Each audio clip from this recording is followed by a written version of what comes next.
আসসালামু আলাইকুম আপুরা, দেখেন আপনাদের মাঝে আমি আসছি আবার নিউ ব্লগ নিয়ে। তো দেখেন আজকে দেখাবো আমার গাছের শাক তুলবো আমি। মাশাআল্লাহ কত সুন্দর হয়েছে শাকগুলা। তো আরও একবার তুলেছি, এখন আর একবার তুলতেছি, এটা নিয়ে 2বার হলো। তো কে কে বারান্দার টপে এরকম গাছ লাগান সবাই কমেন্টে জানাবেন আপুরা।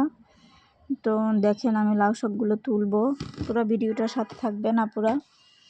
দেখতেছেন আমার বারান্দায় আমি গাছ লাগিয়েছিলাম, এর আগেও একবার খাইছি। তো দেখেন আজকে এটা আমি তুলে রান্না করব নিজের হাতে, একদম সবাইকে খাওয়াবো আলহামদুলিল্লাহ। তো আমার পুরো ফ্যামিলিকে আমি এটা রান্না করে খাওয়াবো। তো দেখেন আপুরা আমার ভিডিওটা দেখেন, আমার শাকগুলো নিয়ে আমি অনেক খুশি আছি। দেখছেন আমার শাকগুলো নিয়ে আমি অনেক খুশি। আচ্ছা, এটা শখের বিষয়, ঢাকার বাড়িতেও এটা তো লাগানো কোনো জায়গা নেই। দেখেন কতগুলো শাক হয়েছে, এখন এটা আমি সুন্দর করে কেটে নিব। তো দেখেন এটাকে আমি আজকে কি দিয়ে রান্না করব। তো আমার ঘরের ফ্যামিলি সবাই এটা চিংড়ি মাছ দিয়ে খেতে পছন্দ করে, তাই চিংড়ি মাছ দিয়ে আমি রান্না করবো আজকে। দেখেন আমি ঘরটা পরিষ্কার করে নিব।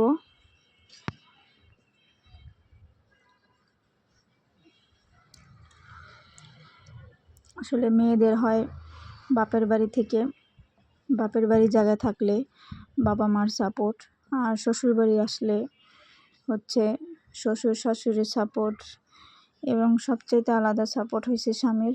তো আলহামদুলিল্লাহ আমি সবার সাপোর্টই পাই। এটা হচ্ছে জালি। দেখেন এটাকে আমি এখন চিংড়ি মাছ দিয়ে ঝোল করব। তো আমরা ঝোল খেতে খুবই ভালো লাগে সবার। এটাকে আমি ঝোল রান্না করব। দেখেন এটা আমার ঝোল রান্না হয়ে গেছে। তো কে আপুরা আপনি কিভাবে খান সবাই কমেন্টে জানাবেন। কে কোথা থেকে আমার ভিডিওটা দেখছেন আপুরা সবাই আমাকে একটু লাইক সাবস্ক্রাইব করবেন। তো আমার ভিডিওগুলো দেখবেন। এখানে সেই জালি ভাজি, তো এটাও চিংড়ি মাছ দিয়ে রান্না করেছি।